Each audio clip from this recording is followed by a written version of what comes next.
farol que me guia, é a luz do meu caminho.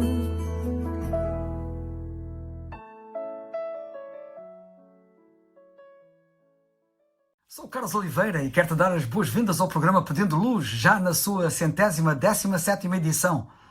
O tema hoje é: existe esperança? Será que o homem, com a sua natureza humana decaída, conseguirá trazer paz ao nosso mundo? O Winston Churchill, o primeiro-ministro inglês durante a Segunda Guerra Mundial, disse não.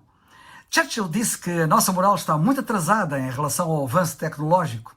E ele explicou: basta pensar no que aconteceu em 100 anos. Disse ele, há 100 anos atrás não tínhamos nem rádio, nem, claro, televisão, e mal tínhamos alguns automóveis, muito menos aviões. Todas estas coisas aconteceram muito rapidamente. Assistimos a grandes mudanças, mas a nossa natureza humana não mudou. Ainda somos seres humanos capazes de qualquer tipo de crime e somos capazes de fazer guerras. Eles tinham acabado de sair da Segunda Guerra Mundial. E se ele disse o que disse há cerca de 75, quase 80 anos, quanto mais nítida é esta realidade nos nossos dias, em que a tecnologia se multiplica ainda mais celermente e a nossa natureza humana acentua ainda mais gritantemente o facto de não ter mudado, como nós bem sabemos. Estando agora todos nós, perigosamente, no limiar da Terceira Guerra Mundial. Falta de esperança. Temos estado a assistir a mais uma machadada na esperança da humanidade. Uma pessoa pode viver uma vida inteira sem sexo.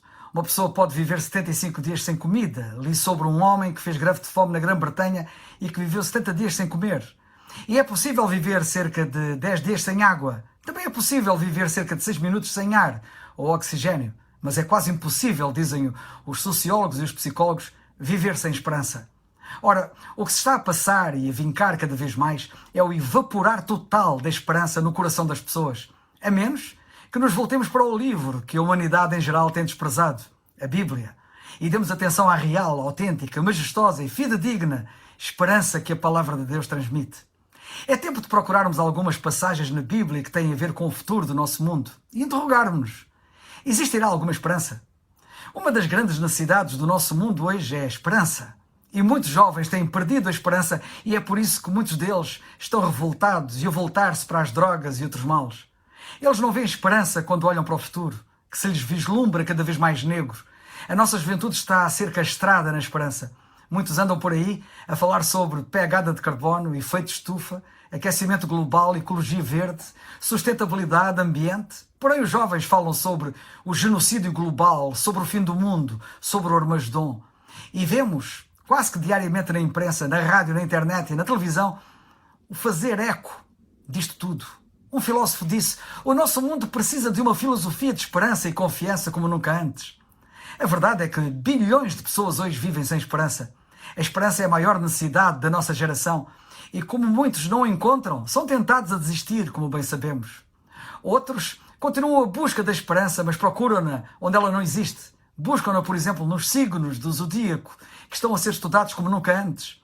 Ouvimos muito sobre astrologia, os médiuns espirituais estão a prosperar. E até os computadores estão a ser usados em grande escala para prever o futuro.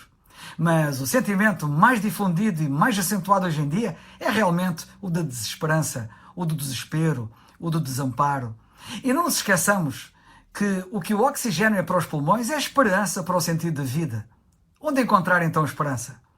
As pessoas do século passado pensavam que aquele seria o século das luzes, porque pensavam que aquele século tornar-se-ia iluminado.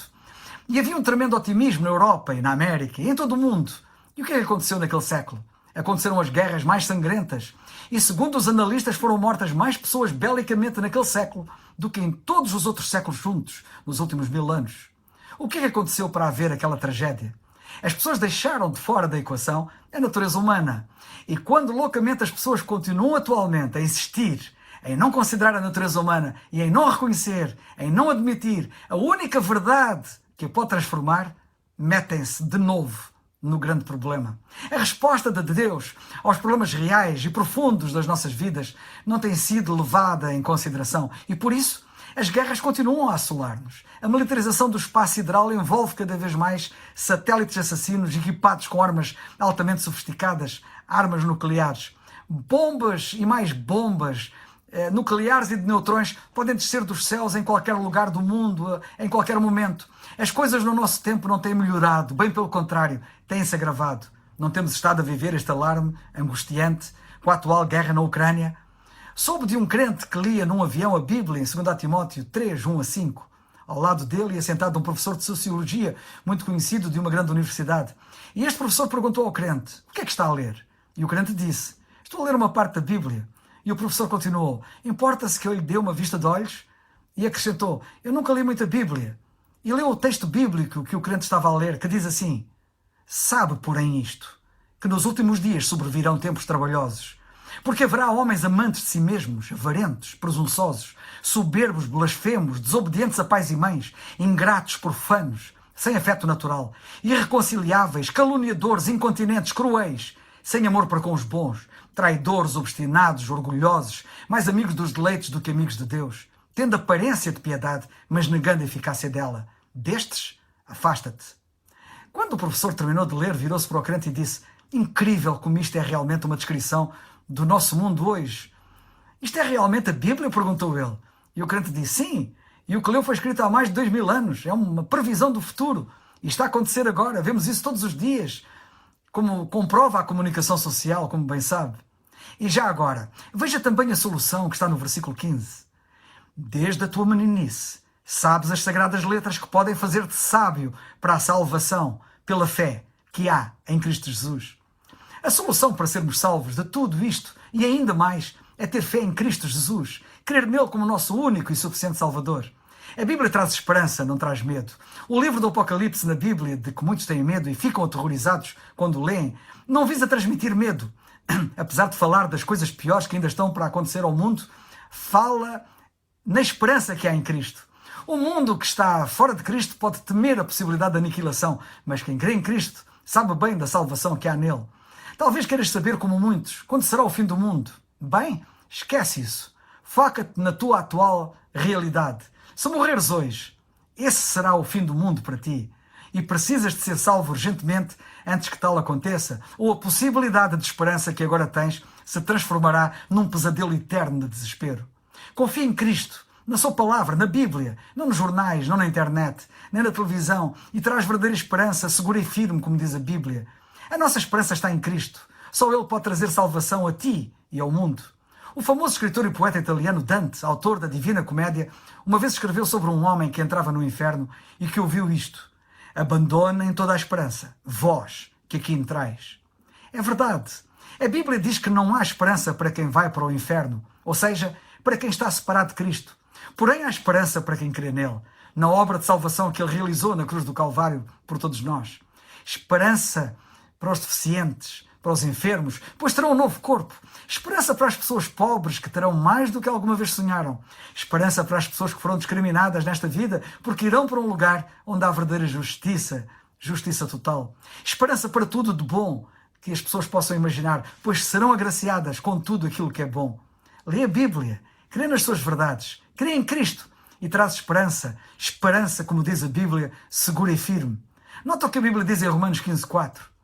Tudo o que antes foi escrito, para nosso ensino foi escrito, para que pela paciência e consolação das Escrituras tenhamos esperança. Deus deu-nos a Bíblia, nota bem, para termos esperança. Isaac Watson levou milhares de crentes a cantar: ó Deus, nossa ajuda nas eras passadas, nossa esperança nos próximos anos. Shakespeare escreveu em O Mercador de Veneza: através do remédio da esperança tenho a esperança de viver e estou preparado para morrer. Tens tu esta esperança? Sim, existe esperança, esperança para o futuro, esperança segura e firme, esperança durante a vida, esperança para depois da morte. Crê em Cristo, que morreu pelos teus pecados e ressuscitou para a tua justificação. Como diz a Bíblia em Atos 16:31, crê no Senhor Jesus Cristo e serás salvo. É o farol